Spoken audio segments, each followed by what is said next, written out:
إن الحمد لله نحمده ونستعينه ونستغفره ونتوب إليه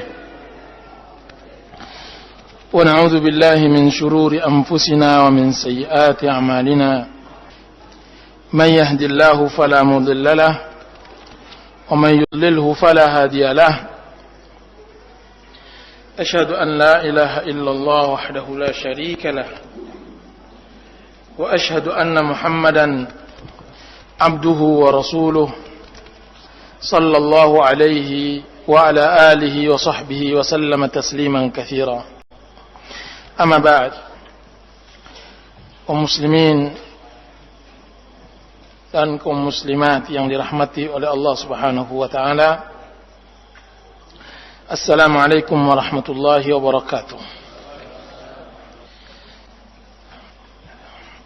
Pada pertemuan kali ini kita masih membahas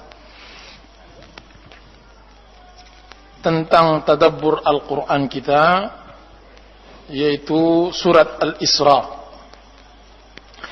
yang kemarin belum kita selesaikan.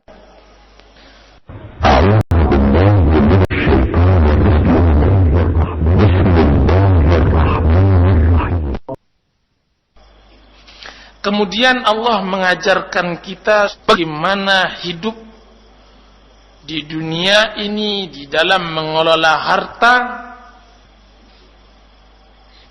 agar hidup kita tenang. Masih pembicaraan seputar harta. Bagaimana tips pengelolaan harta? Kalau seandainya Anda mendapatkan uang terus pergi ke Gramedia, pasti Anda melihat buku-buku tentang masalah neraca keuangan, mengatur secara efisien keuangan keluarga atau semacamnya. Kan tapi sebenarnya di dalam Al-Quran sudah diatur. Berapa banyak Allah berikan harta kepada seseorang, kemudian dia hambur-hamburkan, kemudian dia meminta-minta besok paginya. Nah, di dalam ekonomi Al-Quran ini disebutkan, janganlah kamu di dalam masalah harta tangan terbelenggu begini. Pelit. Dan jangan pula engkau lepaskan begini, maka engkau akan duduk dalam keadaan tercela dan dalam keadaan merugi. Tercela jika seandainya kita bakhil, kita tidak pernah berikan kepada orang lain. Orang akan menyebutkan bahwa kita bakhil, akan dituliskan oleh zaman dan sejarah bahwa kita adalah orang-orang yang termasuk bakhil. Disebutkan bahwa Jahid Al-Mu'tazili, seorang yang i'tizal, dia mempunyai kitab Al-Bukhala, kumpulan kamus tentang orang-orang bakhil. Dia punya buku cukup tebal tentang orang-orang bakhil. Intinya, dia katakan bahwa bakhil itu kadang-kadang ikut andil di dalam membuat seorang bakhil lingkungan. Dia katakan bahwa saya mendengar bahwa ada sebuah daerah di Rusia sekarang, di Khorasan, daerah yang terkenal bakhilnya. Kalau tidak bakhil sih berbeda-beda, tapi kadang-kadang lingkungan kadang membuat bakhil. Maka saya pun berangkat ke sana. Jahid berangkat ke negeri tersebut. Kemudian apa katanya, baru saya sadari di sana memang orang bakhil. Ketika ditanya, dari mana engkau tahu bahwasanya orang tersebut bakhil? Saya berjalan, maka saya lihat seekor induk ayam berebut makanan dengan anaknya. Dia mengatakan kalau ayam saja sudah berebut makanan dengan anaknya, apalagi manusia. Ayam di mana-mana, sampai pun carilah daerah Indonesia ini yang paling bakhil, mesti dia makan dulu anaknya baru dia makan. Nah, di daerah tersebut induknya dengan anaknya berebut makanan. Bayangkan. Maksudnya manusia hidup berpengaruh juga lingkungan. Nah, jangan kita bakhil dan jangan juga kita boros. Kan tapi hiduplah seperlunya. Sebagian orang mempunyai sifat kalau sudah ada uang di tangannya, dadanya bergemuruh, tangannya bergetar, sampai dia bisa makan di rumah makan yang enak, sampai dia buang uang itu ke tempat kasir-kasir, baru dia puas. Tidur baru nyenyak. Nah, itu musibah. Ada lagi sebagian orang, belum lagi hartanya, dia sudah begitu. Yang penting asal di tangannya, udah saya anggap hartanya.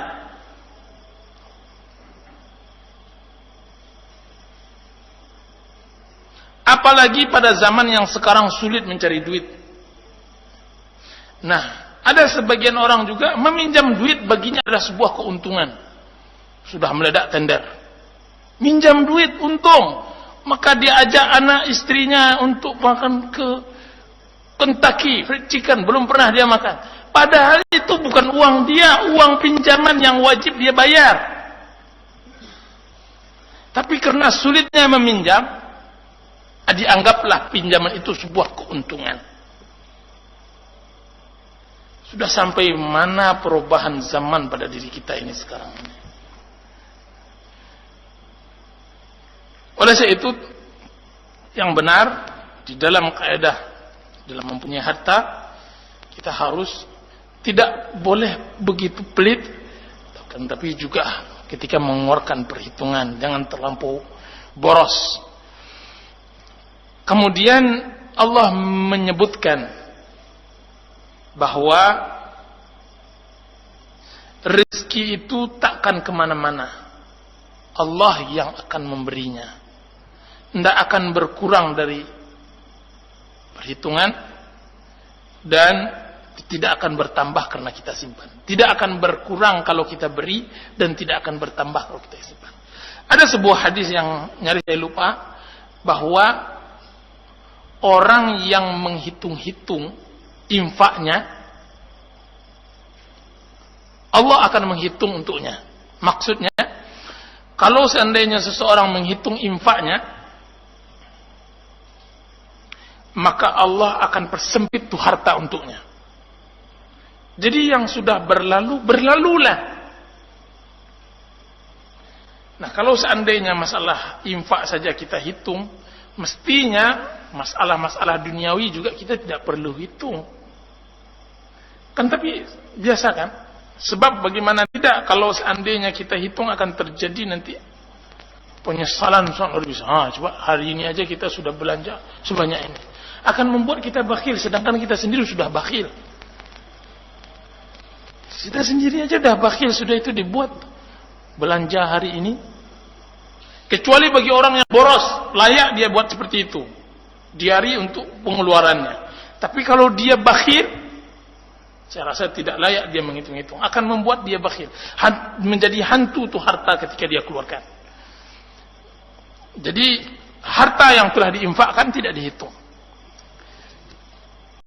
Di dalam hadis maknanya, saya hanya bisa menghafal maknanya, janganlah kalian menghitung-hitung infak kalian. Niscaya Allah akan menghitung untuk kalian. Kemudian Allah mengatakan tadi bahwasanya Allah yang memberikan rezeki kepada orang yang Dia kehendaki, wa yaqdir, dan Allah yang menyempitkan rezeki kepada orang yang Dia kehendaki.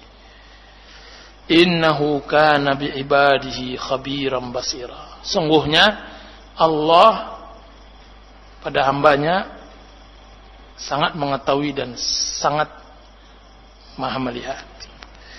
Mengetahui mana yang layak diberikan rezeki dan mana yang layak disempitkan rezekinya. Layak dalam segi dunia dan juga layak dalam segi akhirat. Disebutkan di dalam hadis bahwasanya Allah memiliki hamba-hamba, jika seandainya Allah fakirkan akan rusak agamanya. Dan Allah juga mempunyai hamba-hamba, jika seandainya Allah kayakan akan rusak agamanya. Jadi jangan anggap kefakiran atau kekayaan bagi kita adalah suatu kesengsaraan. Kan tapi anggaplah itu Allah yang Maha tahu dan kita hanya hidup qanaah di dalam hidup. Hidup qanaah, menerima apa yang telah Allah berikan kepada kita. Dan ini salah satu sarana untuk bisa berbahagia, bahagia dalam mengais rezeki.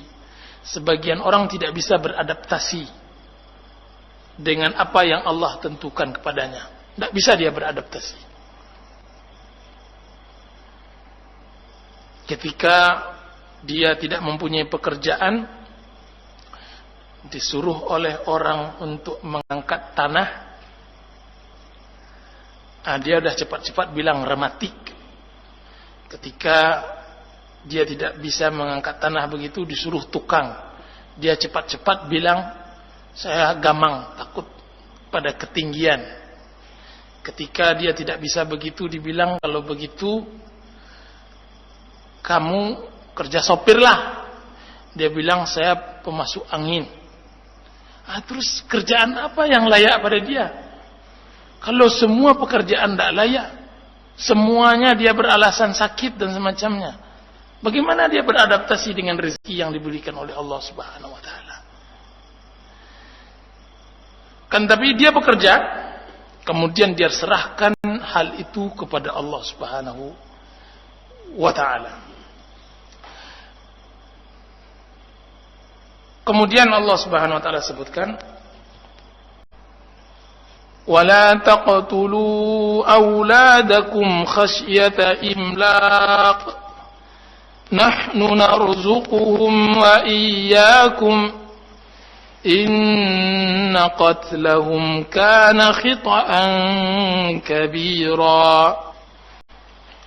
ولا تقربوا الزنا إنه كان فاحشة وساء سبيلا ولا تقتلوا النفس التي حرم الله إلا بالحق ومن قتل مظلوما فقد جعلنا لوليه سلطانا فلا يسرف في القتل إنه كان منصورا. Kemudian Allah memerintahkan masih seputar masalah harta, masalah anak. Allah melarang orang tua membunuh anaknya karena takut kelaparan.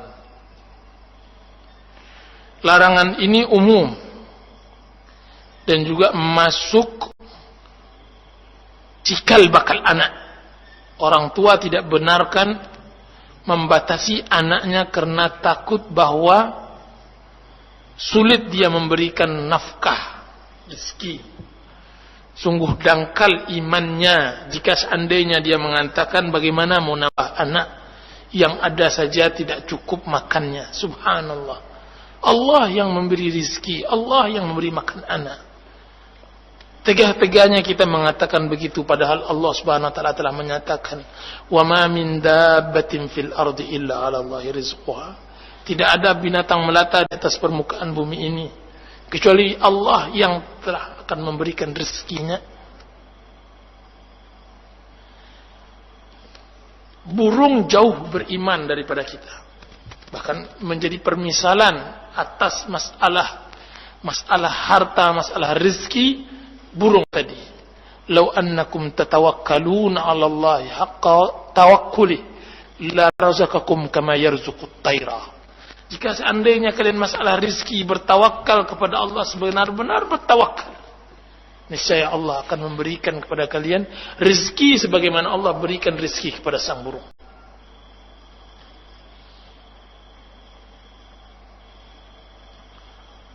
Bagaimanapun binatang, burung tersebut, mulai burung berkelahi mengajarkan Qabil dan Habil bagaimana menguburkan, sampai sekarang belum pernah berkelahi masalah harta. Coba lihat anak Adam berkelahi masalah harta hampir setiap hari. Belum pernah burung Burung belum pernah pagi terbentur pikirannya masalah harta, kemudian dia benturkan kepalanya ke tiang listrik, kemudian mati. Kan, tapi itu ada pada manusia. Stres. Berapa banyak setiap kali kita baca koran dan semacamnya, hanya hutang 15.000, dia rela merenggut nyawanya, minum baygon dan semacamnya. Kapan burung mematok baygon? Kemudian dia mengatakan, dia wasiatkan kepada kawan-kawannya, anakku, ayah tidak lagi bisa mencari rezeki, tolonglah nantinya. Tidak ada. Hewan.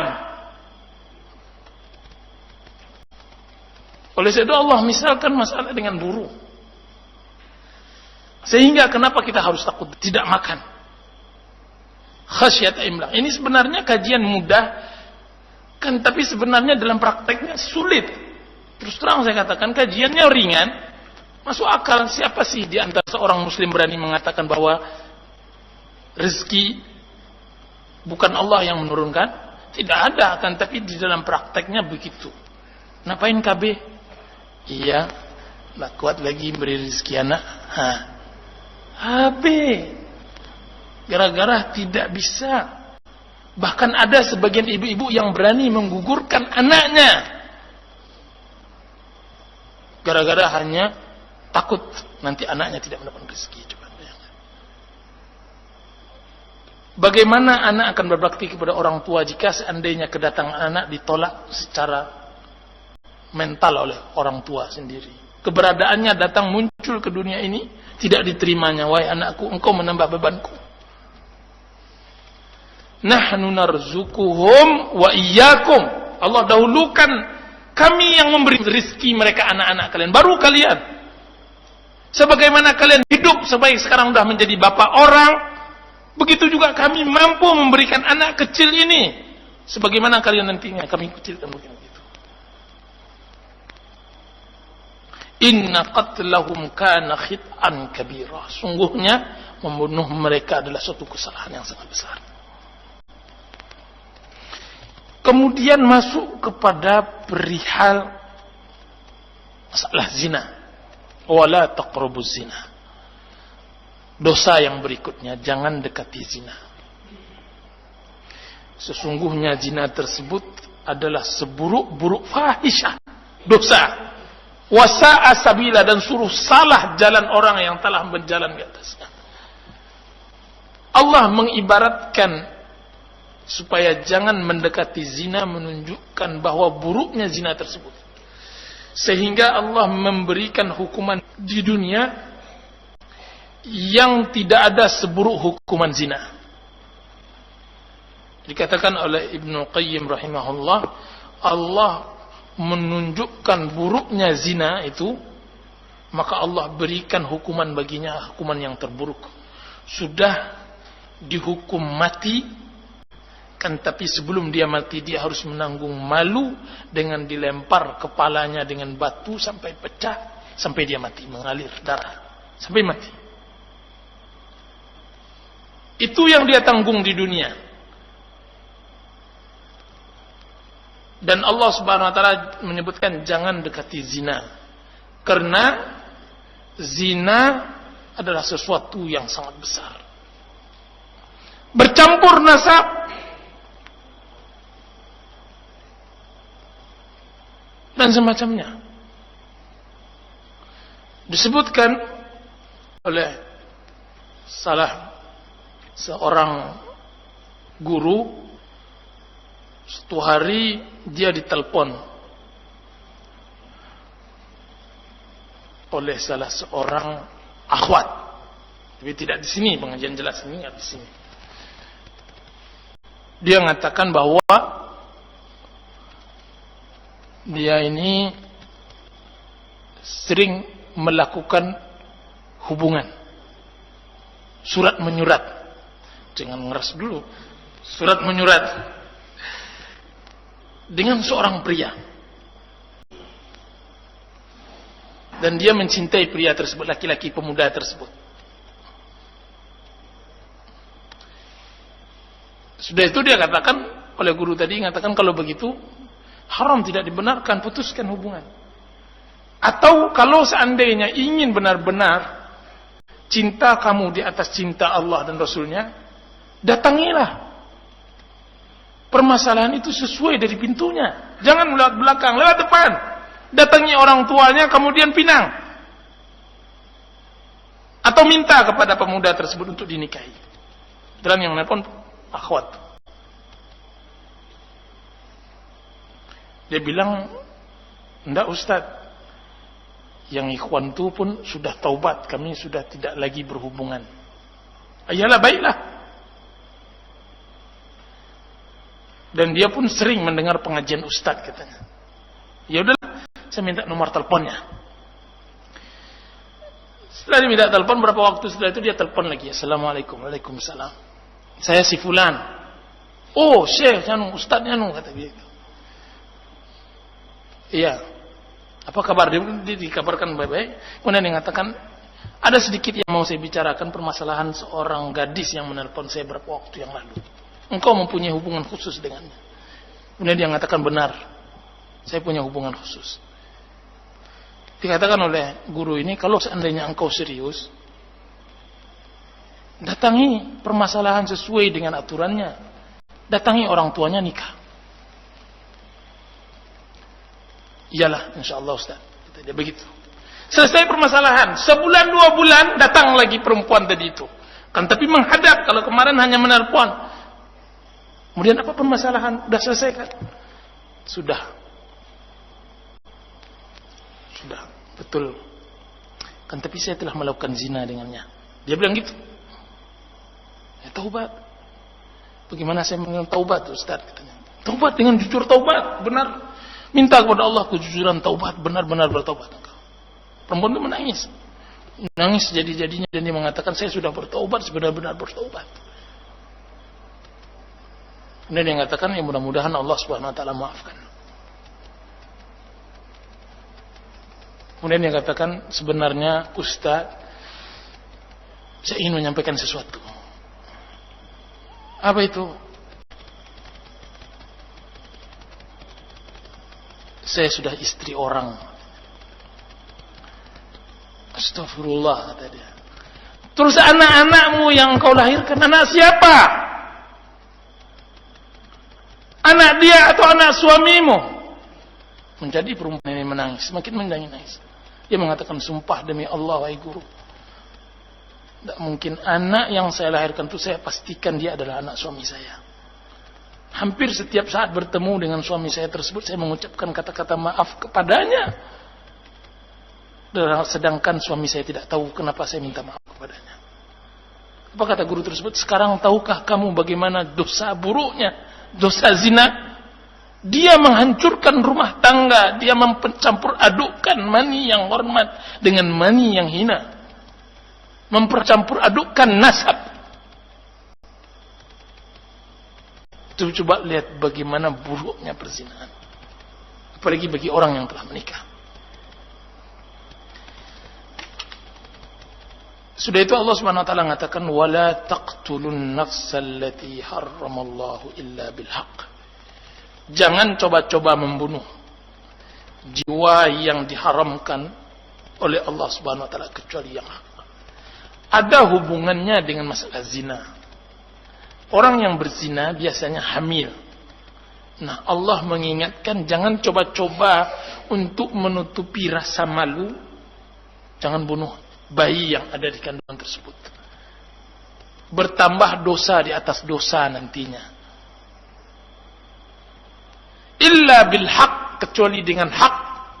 Dan hak di dalam Islam ada 3. Bolehnya kita membunuh seseorang, itu pun di bawah pemerintahan yang sah, yaitu an-nafsu bin nafs. Orang yang membunuh maka dibalas dengan bunuh. Az-zani al-muhsan, orang yang berzina dan dia telah menikah. Dan yang ketiga, at-tariku lidinihi al-mufariqul jamaah, orang yang meninggalkan agamanya dan meninggalkan jamaah. 3 ini yang boleh dibunuh, itu pun di bawah pemerintahan Islam. Kan tapi membunuh jiwa tanpa hak tidak dibenarkan di dalam Islam. Dan Allah Subhanahu wa taala memberi kabar kepada orang-orang yang dizalimi dalam keadaan terbunuh. Allah katakan, "Wa man qutila mazluman faqad ja'alna liwalihi sultanan fala yusrif fil qatl innahu kana mansur." Jangan coba-coba kalian yang telah membunuh berbuat macam-macam terhadap orang yang dibunuh. Ketahuilah dia itu wali-wali yang dibunuh mendapatkan kekuatan dari Allah Subhanahu wa taala. Kekuatan hukum, kekuatan syariat, kekuatan takdir. Innahu kana mansura. Sekalipun banyak dosanya, dia tetap ditolong oleh Allah Subhanahu wa taala. Banyak orang binasa karena permasalahan ini. Dan membunuh bukan hanya meletakkan pisau ke perutnya, membunuh bisa saja menabraknya sekalipun tidak sengaja. Membunuh bisa saja melakukan sesuatu yang kita tidak tahu, kita hanya terbunuh anak tersebut. Hati-hati. Innahu kana mansura. Oleh itu Allah berikan rasa takut yang sangat luar biasa kepada orang yang telah membunuh jiwa tanpa hak. Dan biasanya tidaklah jarang terjadi antara bunuh-membunuh kecuali Allah menangkan orang yang terbunuh. Innahu kana mansura. Oleh itu sangat luar biasanya tafsiran habrul ummah, ulama umat ini, yaitu Abdullah bin Abbas, yang disebut oleh Rasulullah SAW, "Wa'allimhu ta'wil", ajarkan dia bagaimana mentakwil ayat.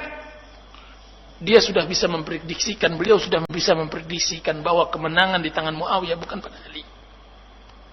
Apa hubungannya ayat ini dengan kemenangan Muawiyah dan Ali? Hubungannya sangat luar biasa. Sulit dicernakan, tapi begitu hikmah yang sangat detil dapat oleh Abdullah bin Abbas. Apa kata Ibnu Katsir? Ini adalah istimbat ajabun ujab, istimbat yang sangat luar biasa. Sebanyak ini Al-Quran mulai dari Al-Fatihah sampai Qul a'udzu birabbin nas. Abdullah bin Abbas sudah bisa memprediksikan kemenangan di tangan Muawiyah di saat Ali sah menjadi khalifah.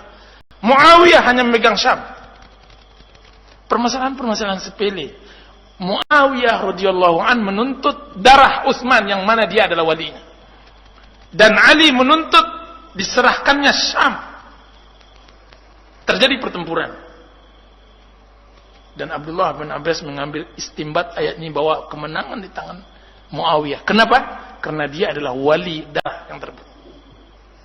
Tahukah antum bahwasanya yang kalah bukan saja yang membunuh, tapi dia bisa mengalahkan orang yang bisa dilawannya waktu itu. Apa salah Ali? Ali tidak termasuk orang yang membunuh. Tapi kenapa dia menang? Muawiyah? Karena ayat ini. Innahu kana mansura. Menang Muawiyah. Saya dengan orang yang memelihara anak yatim bagaikan dua jari ini nanti di surga. Menunjukkan kedekatan derajat orang yang memelihara anak yatim dengan Rasulullah SAW di surga. Menunjukkan juga besarnya pahala yang sangat luar biasa bagi orang yang memelihara anak yatim, bagi orang yang ada di rumahnya anak yatim.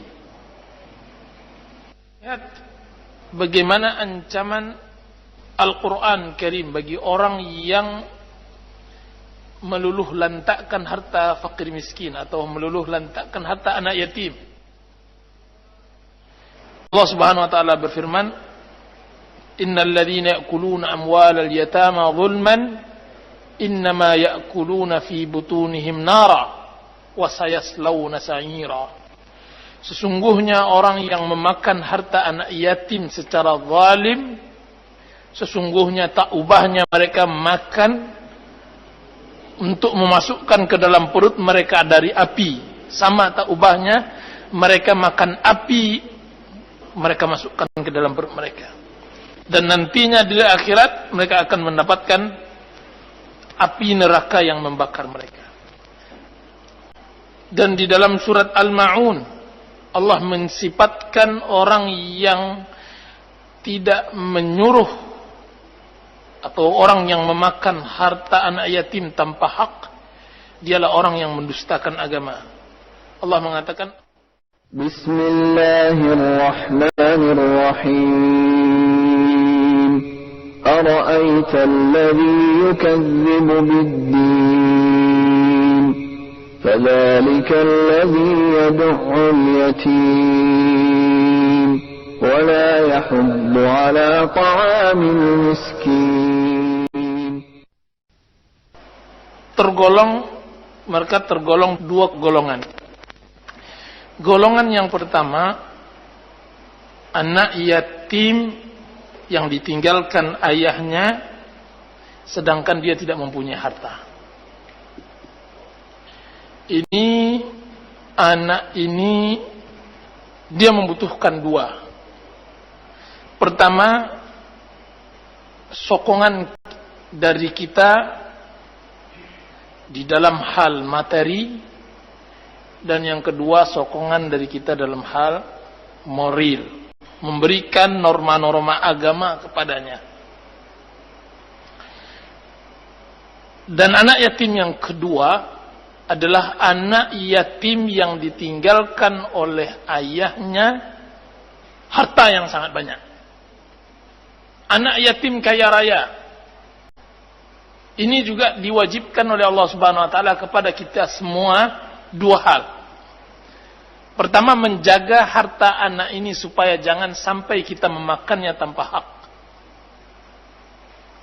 Dan yang kedua, menanamkan norma-norma agama kepada anak tersebut. Lihat bagaimana di dalam kedua posisi ini, bahwa perhatian kita kepada anak yatim tidak harus selalu tentang memberikan mereka zakat kita, uang kita dan semacamnya. Bahkan perhatian harus dilipat gandakan di dalam pendidikan, pengawasan kita, dan pendidikan agamanya. Oleh sebab itu salah besar ketika ada yang menyatakan bahwa anak yatim itu harus disantuni dalam segi harta. Tidak harus. Karena bisa saja anak yatim lebih kaya dari kita.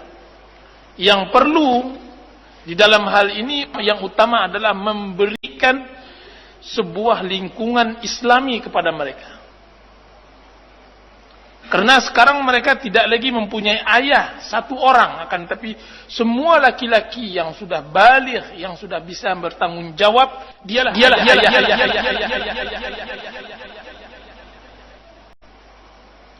Dan boleh kita golongkan yang ketiga, anak yatim yang mempunyai ibunya, kemudian kita nikahkan ibunya. Itu kita nikahi ibunya, boleh. Menolong ibunya dan menolong anaknya dan menolong kita juga. Ini juga sunnah yang lupa juga, sering dilupakan. Barang siapa di antara kita yang mau menegakkan sunnah seperti ini telah dilakukan oleh Rasulullah SAW. Ummu Hani dilamar oleh Rasulullah SAW. Menolak. Siapa yang berani menolak tawaran Rasulullah dilamar? Ummu Hani tidak mau.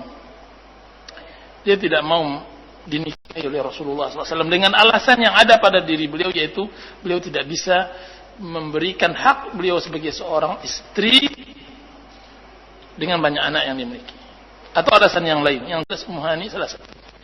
Dan ini banyak sekali. Coba lihat bagaimana Asma binti Umais jatuh dari tangan khalifah ke khalifah yang lain. Setahu saya Asma binti Umais, awalnya Asma binti Umais adalah bersuamikan Ja'far bin Abi Thalib, Ja'far At-Tayyar. Kemudian meninggal di perang Mu'tah. Kemudian berapa saat dan anaknya banyak. Sampai Rasulullah mengatakan, kenapa keponakan-keponakan saya begini kurus-kurus? Wahai ya Asma, kata Rasulullah kepada Asma binti Umais, saya melihat mereka kena jin, kurus-kurus, karena kurang perhatian atau karena jin, diruqyah akhirnya mereka gemuk-gemuk. Kemudian dinikahi oleh Abu Bakar. Meninggal Abu Bakar. Bahkan Abu Bakar mewasiatkan agar dimandikan beliaunya oleh Asma binti Umais. Dan dimandikan oleh Asma binti Umais. Kemudian Asma binti Umais diambil oleh Ali bin Abi Thalib. Coba lihat bagaimana perpindahan. Adalah hal yang biasa di kalangan salaf mempunyai perhatian kepada anak-anak yatim. Dan di antaranya lagi memperhatikan itu. Ummu Sulaim dia mempunyai anak bernama Anas, dinikahi oleh Talha. Dan tahu kita bahwasanya mahar ketika itu ditawarkan oleh Ummu Sulaim adalah Islam. Mahar yang termahal pada waktu itu, yaitu Islamnya Talha.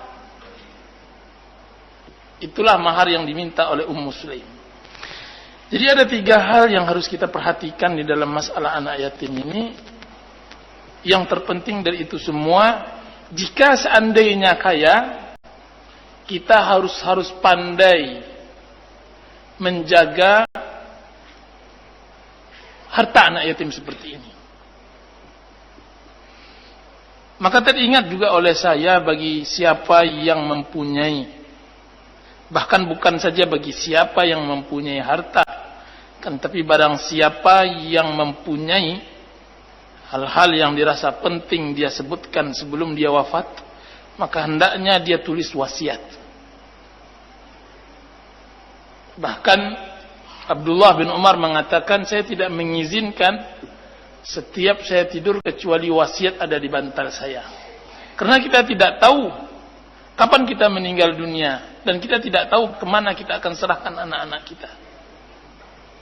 Nah, berapa banyak orang yang meninggal tanpa mewasiatkan hal-hal yang dirasa penting untuk kelanjutan anaknya, kemudian porak-poranda. Wasiatkan anak Anda kepada orang yang Anda percaya, yang bisa dia menjadi nanti menjaga dan membesarkan anak tersebut. Nah, bagi orang yang diwasiatkan seperti itu, dia benar-benar harus menjaga. Jangan sampai uang yang diberikan oleh orang tuanya tersebut berkurang. Dan Rasulullah SAW berbicara tentang masalah ini. Rasulullah mengatakan, ittajiru amwalal yatama likai la ta'kulahu sadaqah. Perdagangkan harta anak yatim, putarkan di dalam bisnis, supaya jangan dimakan oleh zakat. Di sini juga hikmah bahwasanya uang kalau seandainya selalu dipendam, dia akan berkurang dengan zakat. Nah, caranya supaya jangan berkurang, dibisniskan. Dan itu cara berbuat baik dengan harta anak yatim. Dikembangkan. Dan yang lebih kita perhatikan lagi, bahwa permasalahan anak yatim ini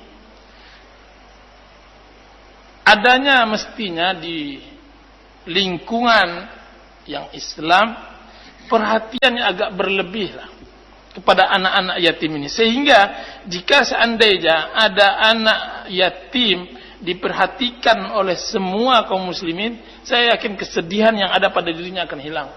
Karena dia sudah tahu bahwa ayahnya sekalipun dia meninggalkan, tapi ayah semua adalah semua kaum muslimin. Berikan sapaan setiap kita bertemu dengannya. Tanyakan keadaannya, tanyakan tentang kesehatannya, tanyakan tentang keadaan ibunya dan semacamnya. Pelajarannya, pendidikannya. Karena kita lihat secara umum anak-anak yatim ini karena kurang perhatian dari kita, maka biasanya dia lebih nakal daripada anak-anak yang lain. Lebih aktif, yang menjurus kepada yang tidak baik. Sebab bagaimanalah seorang ibu sudah berubah statusnya menjadi seorang ayah, menjadi status rangkap, di saat mulai banyaknya kaum muslimin lari dari janda-janda yang seperti ini. Seorang ibu janda tadi, dia harus giat, di samping dia mendidik anaknya, dia harus mencari nafkah untuk menutupi kewajiban dia sebagai ibu yang bertanggung jawab kepada anaknya. Kapan lagi waktu? Kalau tidak kita memberikan. Lah, kalau seandainya kita tidak bisa membantu ibunya, maka sekurang-kurangnya kita bisa membantu dengan memberikan perhatian kepada anak yatim tersebut. Ya, jadi Allah Subhanahu wa taala memerintahkan kita supaya jangan ikut andil di dalam makan harta anak yatim. Kemudian Allah Subhanahu wa taala lanjutkan, wa aufu bil ahd, dan tepatilah janji. Dan biasanya bahwa permasalahan anak yatim biasanya dibarengi dengan janji, sebagaimana yang saya katakan, adanya warisan, adanya wasiat dari ayah. Dan ini biasanya terpanggil antara kawan sejawat, sesama akrab. Kemudian meninggal satu, meninggalkan saudaranya yang lain, yang dahulu semasa mudanya dia pernah bergurau, pernah walaupun sekali bergurau, kadang-kadang pernah ngomong tentang masalah anak. Kalau nanti saya meninggal tolong jaga anak saya. Mungkin bukan dalam bentuk perjanjian, akan tapi sekurang-kurangnya sebagai bentuk tanda persahabatan yang dia miliki, dia jaga anaknya. Dan sangat luar biasa sikap seorang sahabat jika seandainya dia punya kemauan dan mempunyai keinginan untuk bisa membantu istri temannya tersebut dengan menikahinya. Ini mungkin belum ada sunnah seperti ini. Kemudian kita harus tegakkan begini, kita cuatkan ke permukaan. Kawan sejawat, di mana ada dia, di sana, di situ dia. Kemudian meninggal kawannya tersebut, terpukul dia karena dia tidak mendapatkan lagi kawan yang seperti itu. Pernah bergurau dahulu, misalnya kalau seandainya saya meninggal tolong jaga anak-anak saya.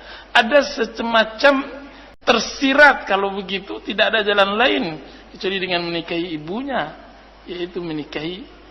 Nah seperti ini, itu kata-kata saya katakan tadi, jika seandainya ada keinginan untuk menegakkan sunnah seperti ini. Kalau ditanya pribadi-pribadi, itu jelas jawabannya juga pribadi-pribadi. Allahu ta'ala. Yang jelas sekurang-kurangnya saya telah menyebutkan hal ini, sekurang-kurangnya jika seandainya ada yang melakukan, saya sekurang-kurangnya akan mendapatkan pahala sedikit banyaknya. Amin ya rabbal alamin. Pelaksanaan sendiri-sendiri, Allah. Kemudian wa aufu bil ahd, dan jelas bahwa menepati janji di sini bukan hanya sebatas masalah anak yatim, akan tetapi janji secara umum. Wa aufu bil ahdi innal ahda kana mas'ula. Sesungguhnya janji akan ditanya oleh Allah Subhanahu wa taala. Dan kita tahu bahwasanya menunaikan janji adalah tanda-tanda orang mukminin, dan sebaliknya mengingkari janji adalah tanda-tanda orang munafikin, sebagaimana yang disebutkan di dalam hadis bahwasanya orang-orang munafikin jika seandainya dia berjanji, dia menipu, dia mengingkari. Idza ahada ghadar, jika seandainya dia berjanji, dia mengingkari. Kemudian Allah Subhanahu wa taala sebutkan kembali tentang masalah jika seandainya kita mempunyai harta atau kita memiliki harta anak yatim atau kita mempunyai bisnis yang di dalamnya ada perjanjian, hendaknya di dalam bisnis harta tersebut kita harus benar-benar memahami tentang masalah timbang menimbang. Allah Subhanahu wa taala katakan wa auful kaila idza kiltum, dan penuhilah timbangan jika seandainya kalian menimbang. Wazinu bil qistasil mustaqim, dan takarlah dengan timbangan yang lurus. Dzalika khairun wa ahsanu ta'wila, bahwa itu lebih baik dan ahsanu ta'wila, dan akan akibatnya juga baik bagi seorang hamba dari dia melakukan kecurangan-kecurangan di dalam menimbang. Al-kail dan mizan itu berbeda di dalam perdagangan pada zaman dahulu. Mizan adalah timbangan yang mempunyai dua telinga itu. Sedangkan al-kailu timbangan yang satu begitu. Ada timbangan yang satu, timbangan dapur itu yang punya satu itu, dan dia mengikuti jarum. Akan tapi timbangan yang akurat adalah timbangan dua telinga. Oleh sebab itu di akhirat nanti mizan adalah timbangan yang mempunyai dua kaffatan, karena itu yang paling akurat. Oleh itu wallahu taala alam, orang menimbang emas dan semacamnya dengan timbangan yang dua, timbangan yang sebanding begitu, lebih akurat daripada timbangan yang dikasih jarum atau semisalnya. Wa auful kaila idza kiltum wazinu bil qistasil mustaqim. Allah menyebutkan tabiat yang buruk di kalangan pedagang atau pebisnis. Jika seandainya dia menimbang untuk dirinya, maka dia lebihkan. Kan tapi jika seandainya dia menimbang untuk diri orang lain, maka dia kurangi. Dan ini bagi Allah Subhanahu wa taala, mereka telah disediakan neraka wail. Sebagaimana dalam surat Al-Mutaffifin, wailun lil mutaffifin alladzina idza iktalu 'alan nasi yastawfun idza kaluhum aw wazanuhum yukhsirun. Celakalah bagi orang-orang yang mutaffifin. Siapa mutaffifin tersebut? Yang mana mereka jika seandainya menakar atau menimbang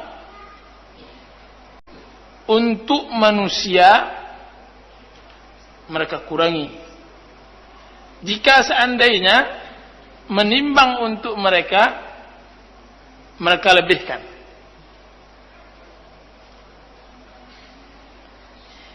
Menimbang seperti ini, jika seandainya dia biasakan, maka akan terbiasa menjadi tabiat. Semua keuntungan untuk dia akan dia usahakan dapat, semua keuntungan untuk orang dia usahakan untuk berkurang. Sehingga dia ingin yang enak saja, kan, tapi dia tidak mau rugi di dalam keadaan bagaimanapun. Kalaupun dia terhimpit, kalau bisa dia harus di atas. Kalaupun dia terkurung, sekurang-kurangnya harus di luar. Pokoknya baginya standar dan moto hidupnya tidak boleh merugi. Kalaupun dia nanti merugi di dalam bisnisnya, mestinya orang lain harus kena imbasnya. Nah, wa auful kaila idza kiltum wazinu bil qistasil mustaqim. Itu lebih baik, dzalika khairun. Itu lebih baik karena dia akan mendatangkan berkah. Sedikit tapi berkah lebih baik daripada banyak tapi tidak berkah. Apalagi jika seandainya bisnis yang bersih seperti ini bukan hanya sedikit berkah, tapi banyak berkah, lebih baik daripada sedikit tidak berkah.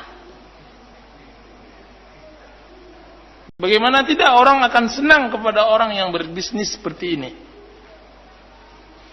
Sehingga orang akan berbelanja ke tempatnya. Karena bisnisnya didasarkan atas kejujuran. Ditimbangkan di atas kejujuran dan semacamnya. Sudah itu Allah Subhanahu wa taala berbicara tentang masalah ilmu. Allah mengatakan wala taqfu ma laysa laka bihi ilm. Janganlah engkau berkata, beramal yang mana engkau di sana tidak mempunyai ilmu. Disebutkan oleh Syekh Abdurrahman Sa'di, wa la taqfu, artinya wala tattabi' ma laysa laka bihi ilm. Jangan ikuti yang engkau tidak tahu ilmunya. Bal tasabbat fi kulli ma taquluhu wa taf'aluh. Akan tapi hendaklah setiap engkau berbuat atau berkata, hendaklah bertasabbut. Maka jangan engkau gunakan zon di dalam beramal atau berkata. Kan tapi jadikanlah keyakinan baru engkau berbuat atau berkata. Ini adalah suatu hal yang sangat penting, bahwa kita tidak dibenarkan mengikuti zon, prasangka. Kita tidak boleh mengamalkan atau berbicara dengan permasalahan sesuatu yang kita belum lagi tingkat yakin. Wala taqfu ma laysa laka bihi ilm. Sehingga nantinya akan membawa kehancuran pada seluruh anggota tubuh kita. Seorang yang beribadah tanpa dia mengetahui bahwasanya ibadah dia tersebut adalah ibadah yang diterima oleh Allah Subhanahu wa taala, maka amalnya akan ditolak oleh Allah Subhanahu wa taala. Seseorang yang bersaksi sedangkan dia tidak melihat, tapi kesaksian hanya sebatas zon saja, prasangka saja, maka Allah akan mempertanyakan matanya, kesaksiannya. Seseorang yang mendengar tapi yang dia dengar hanya cerita burung dan semacamnya, kemudian dilemparkan kepada manusia, khalayak ramai, maka Allah akan pertanyakan dan minta pertanggungjawabkan apa yang dia dengar.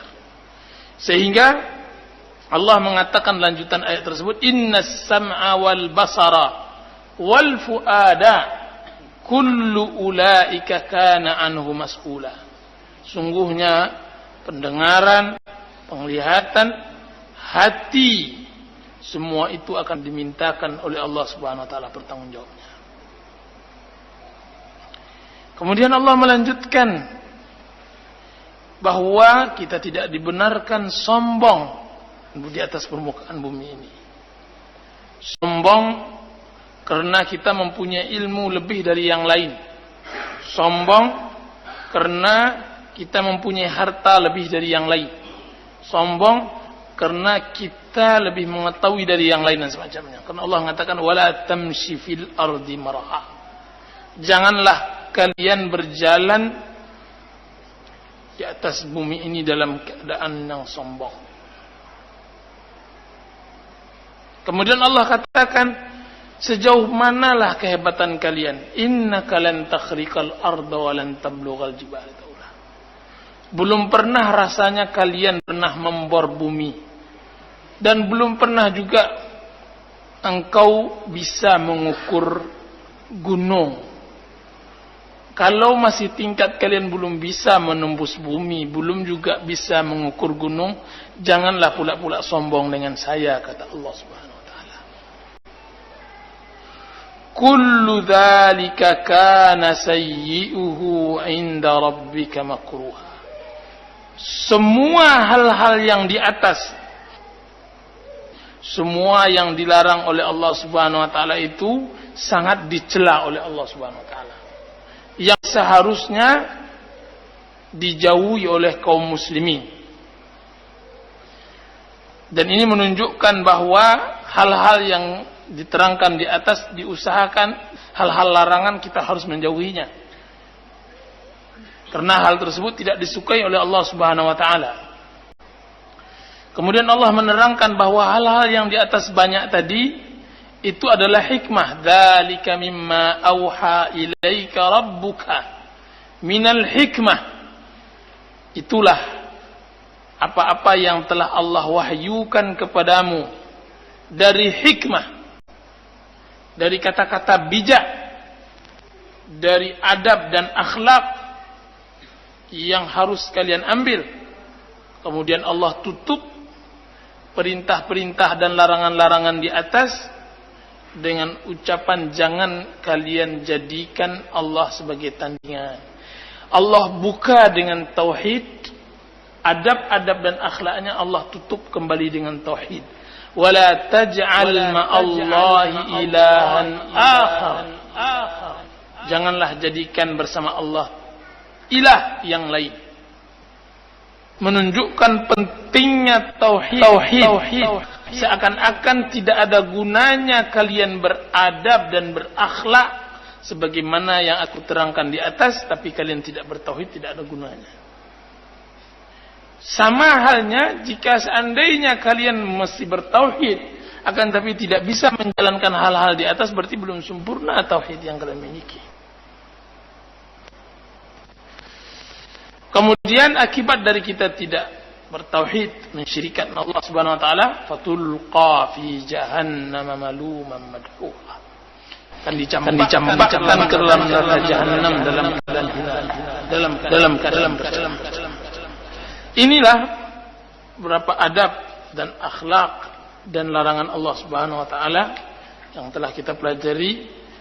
Mudah-mudahan Allah Subhanahu wa taala memberikan kepada kita hikmah, memberikan kepada kita ilmu yang bermanfaat, terutama membiasakan diri mentadabburi Al-Quran Karim, tafsir Al-Quran dengan Al-Quran, tafsir Quran dengan hadis, tafsir Quran dengan perkataan sahabat, tafsir Quran dengan bahasa, tafsir Quran dengan fitrah kita yang lurus.